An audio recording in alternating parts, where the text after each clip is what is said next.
আসসালামু আলাইকুম, সবাই কেমন আছেন? আমরা খুব ভালো আছি। আজকে চলে আসলাম বসুন্ধরা সিটিতে মুভি দেখার জন্য। আর আমরা আজকে দেখব এই সময়ের সবচেয়ে জনপ্রিয় চলচ্চিত্র পরাণ দেখার জন্যই আমরা আজকে বসুন্ধরা সিটিতে এসেছি।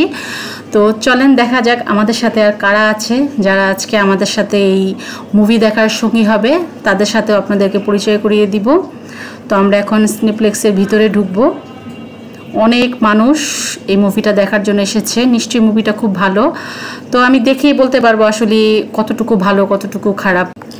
এই যে আমরা সিনেপ্লেক্সের ভিতরে প্রবেশ করছি, আর আমাদের সাথে আছে আমার পাতলুর বাল্যকালের ফ্রেন্ড শাপায়েত ভাই এবং তার ফ্যামিলি, যাদেরকে আপনারা এর আগেও আমাদের ভিডিওতে আরও দেখেছেন। তো আজকে সবচেয়ে মজার বিষয় হয়েছে তাসিন, ও আজকে প্রথম মুভি দেখতে এসেছে, তাই খুব এক্সাইটেড সে। আর তার বাবা মা তাকে বলছিল যে বাসা থেকে পপকর্ন ভেজে নিয়ে আসতে, সে সেটা রাজি হলো না। সে বলল যে না, সে হলে গিয়ে পপকর্ন কিনে সে পপকর্ন খাবে আর মুভি দেখবে। এটা নিয়ে আমরা কতক্ষণ সবাই মিলে একটু হাসাহাসি করতেছিলাম। এত মানুষ ছিল হলের ভিতরে, যেটা আসলে মানে দাঁড়ানোর মতো উপযোগী ছিল না। তো আমরা কথা বলতে বলতে সামনের দিকে যাচ্ছি আর দেখছি যে প্রত্যেকটা হলের সামনে লোকজন দাঁড়িয়ে আছে, প্রচুর ভিড় সব জায়গায়। এমনকি খাবার ওই জায়গায় এত সিরিয়াল যে অনেকক্ষণ লাইনে দাঁড়িয়ে থেকেও খাবার নিতে হচ্ছে। তো এই তো আমরা সামনের দিকে যাচ্ছি। তো সবাই বলতেছে আসেন এখন আমরা সবাই একটু গ্রুপ মিলে ফটো তুলি, একটু ফটো সেশন করি। তো আমরা সেভাবেই দাঁড়িয়ে পড়লাম, সবাই মিলে একটু ছবি তুলবো। যেহেতু মুভি দেখতে এসেছে, এটার একটা মজাই হচ্ছে, একটা পার্টি হচ্ছে তার সাথে ফটো সেশন করা। তো সবাই দাঁড়িয়ে গেল যে যার মতো ফটো সেশন করার জন্য। আর তার সাথে আমার পাতলু আর তার বন্ধু, তাদের তো কথাবার্তা চলতেই আছে। আমাদের শাপায়েত ভাই এখন তার বউকে নিয়ে ছবি তোলায় ব্যস্ত, আর তার ছেলে প্রথম মুভি দেখতে হলে এসেছে, সে সমস্ত পোস্টারগুলো দেখছে। তো আমরাও সবাই মিলে দাঁড়িয়ে গেলাম একসাথে ফটো সেশন করার জন্য, গ্রুপ ফটো সেশন। তো আমার পাতলু দিক দিয়ে ভিডিও করছে, আবার এদিক দিয়ে ফটো সেশনও হচ্ছে, দুটাই একসাথে চালানো হচ্ছে। এই যে তারা ফ্যামিলি মিলে একসাথে এখন ফটো সেশন করছে। সবাই বসে যে যার মতো ফটো সেশন করতেছিল, দাঁড়িয়ে ফটো সেশন করতেছিল হলের মধ্যে। যেহেতু এখনও শো শুরু হয় নাই, এই সময়টা তো কাটাতে হবে, তাই যে যার মতো করে সময়টা কাটিয়ে নিচ্ছে। আমরাও সবাই একসাথে দাঁড়িয়ে পড়লাম ফটো তোলার জন্য। এই প্রথম একটা মজার বিষয় লক্ষ্য করলাম যে মুভি দেখতে এসে লাইন ধরে দাঁড়াতে হবে। আসলে এটা কারণ হচ্ছে অনেক মানুষ, তো তাই লাইন ধরে আর কি ভিতরে ঢুকানো হবে। এই তো চলে এসেছে তাসিনের পপকর্ন ছাড়া নাকি তার মুভি জমবেই না। সে নিজ হাতে পপকর্ন ধরে দাঁড়িয়ে আছে, তার কাছে খুব ভালো লাগছে। সে মুভি দেখবে আর পপকর্ন খাবে, সে খুব এক্সাইটেড। একটা মজার বিষয় হয়েছে, মানুষ এতটাই বেশি ছিল যে পপকর্নও শর্ট পড়ে গেছে। আমরা তাই চাইলেও 2টা পপকর্ন নিতে পারি নাই। সে খুব মজা পাচ্ছে, সেটা ধরে দাঁড়িয়ে আছে। যে এখন আমরা হলের ভিতরে প্রবেশ করছি, সব লাইন ধরে ধরে উঠছে উপরে, অন্ধকার তাও লাইন ধরে ধরে উঠতে হচ্ছে।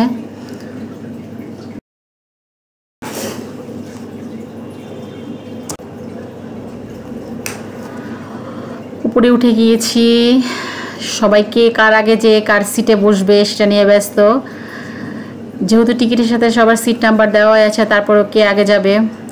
আর যেহেতু অন্ধকার ছিল, তাই আস্তে আস্তে সামনের দিকে এগোতে হচ্ছে। আর আমাদের সিটটি হচ্ছে একদম উপর থেকে 2 নাম্বার, যার কারণে আমাদের একদম উপরে উঠতে হবে। তো আমরা আমাদের টিকিটটা দেখিয়ে আস্তে আস্তে উপরের দিকে উঠে পড়লাম। একদম উপরে গিয়ে 2 নাম্বার সিটে, মাঝখানের 5টা সিট আমাদের। আমরা যেহেতু 5 জন একসাথে যাচ্ছি,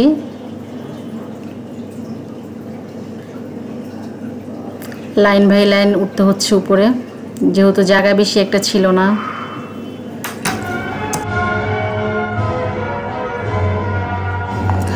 ওয়েলকাম টু পরাণ মুভি। জাতীয় সঙ্গীদের উপর সম্মান প্রদর্শন করে মুভিটি শুরু হয়ে গেল। গল্পে এখন নতুন টুইস্ট, নায়ক ইয়াশ রোহানের আগমন, শুভেচ্ছা স্বাগতম। এতক্ষণ প্রেম করেছিল আরেকজনের সাথে, এখন নতুন আরেক প্রেম শুরু হবে এই ছেলের সাথে। আসলে এই ছবিটা দেখে আমার যেটা মনে হচ্ছে যে এরকম একটা মেয়ে যদি কোনো ছেলের লাইফে আসে, তাহলে সেই ছেলের লাইফ একদম বরবাদ, লাইফ তেজপাতা।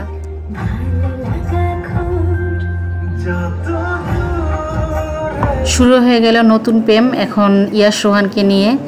আর কি বলবো, এই ছবিটা দেখে আমার মনে হচ্ছে যে এই ছবির মধ্যে শরীফুল রাজের অভিনয়টাই সবচেয়ে বেস্ট হয়েছে। আর মিমের অভিনয়টা একদমই, আমি কি বলবো, মানে ওকে এমন কোনো মানুষ নাই যে হলের মধ্যে ওকে বকাবকি না করছে। কারণ একটা মেয়ে দুইটা ছেলের জীবন নিয়ে এভাবে ছিনিমিনি খেলাটা কেউই পছন্দ করে নাই। যদিও এটা অভিনয় সবাই বুঝতেছে, তারপরেও সবার কাছে খারাপ লাগতেছে, যেমনটা আমার কাছেও লেগেছিল। যে মনে হচ্ছে যে কেন দুইটা ছেলের জীবন নিয়ে এরকম করছে মেয়েটা। আসলে এরকম মেয়ে আমি জানি না কার কপালে আছে। একটা ছেলের সাথে বিয়ের পিড়িতে বসে গেল, সে হাসতেছে। ওভারঅল আমাদের মুভি দেখা শেষ। পরে সিনগুলো আমি আর নিতে পারলাম না, কারণ আমি অনেক আবেগ আপ্লুত হয়ে গিয়েছিলাম মুভিটা দেখে। তো এখন আমি এসে পড়লাম নিচতলায়, আমার কিছু টুকিটাকি জিনিসপত্র কেনাকাটা করার আছে। আমি সবসময় হর্নবিল এই দোকানটা থেকে কেনাকাটা করি। তো আমার একটা সিরাম লাগবে আর আমার ছেলের জন্য একটা বডি স্প্রে লাগবে। তো আমি চলে আসলাম ভাইয়াদের দোকানে। ভাইয়াগুলো খুবই ভালো, আপনারা এখানে আসবেন। এখানে খুব বাহিরের ভালো ভালো ব্র্যান্ডের সব কসমেটিক পাওয়া যায়। সবাই এখান থেকে কেনাকাটা করতে পারবেন, যেগুলো অনলাইনে প্রচুর দাম থাকে কিন্তু ওদের এখানে দামটা কম। যাই হোক, কেনাকাটা শেষ। এখান থেকে এখন আমরা খেতে চলে যাব স্টারে। বসুন্ধরা যেহেতু দোকানপাট বন্ধ হয়ে গেছে, তাই আমরা স্টারে যাব। চলে আসলাম স্টারে খাওয়ার জন্য। আমার থেকে ভালোই লাগছে ছবিটা, মোটামুটি লাভ স্টোরি। কার অভিনয় বেশি ভালো লাগছে? বিজন চরিত্রে যে অভিনয় করছে তার অভিনয়টা সবচেয়ে ভালো লাগছে। শরীফুল রাজের। হ্যাঁ। এবার তাসিন বলো, তোমার কাছে কেমন লাগছে ছবিটা? আমার একটা ভালো লাগছে, এই দুনিয়াটা একটা পরিষ্কার সুন্দর। বলো, তুমি বলো, কার অভিনয় বেশি ভালো লাগছে? সবার অভিনয় ভালো লাগছে, সবাই সমান তালে অভিনয় করতে সুন্দর করে।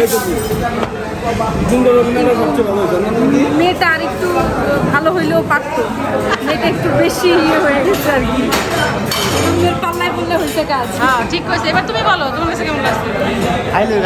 না না, আগে বলে দাও, বলো না। রাজ, শরীফুল রাজ।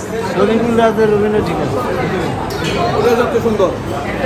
নেন, শুরু করেন, সবাই খাওয়া শুরু। ন্যাচারাল অভিনয়। মুভি নিয়ে সবার মতামত নেওয়া শেষ হয়ে গেল, এখন আমাদের খাবার পালা। আর খাবার আগে আপনাদের থেকে বিদায় নিয়ে নেই। আমার মুভিটা খুবই ভালো লেগেছে। এতদিন যে সমালোচনা শুরু হয়েছে সেই সমালোচনাটা আসলেই সার্থক, কারণ মুভিটা আসলে অনেক সুন্দর হয়েছে। তো এই পর্যন্তই। সবাই ভালো থাকবেন, সুস্থ থাকবেন, আর অপেক্ষায় থাকবেন আমাদের নেক্সট ব্লগের জন্য। এখানে অনেক লোকজন ছিল আর প্রচুর ক্রাউড ছিল। তো পরিশেষে আমি এটাই বলবো, সবাই হলে গিয়ে ছবি দেখবেন, বাংলা মুভি দেখবেন। আর এই টাইপের ছবি যদি বাংলাদেশে হয়ে থাকে তাহলে বাংলা সিনেমার মোড় একদম ঘুরিয়ে নিয়ে যাবে।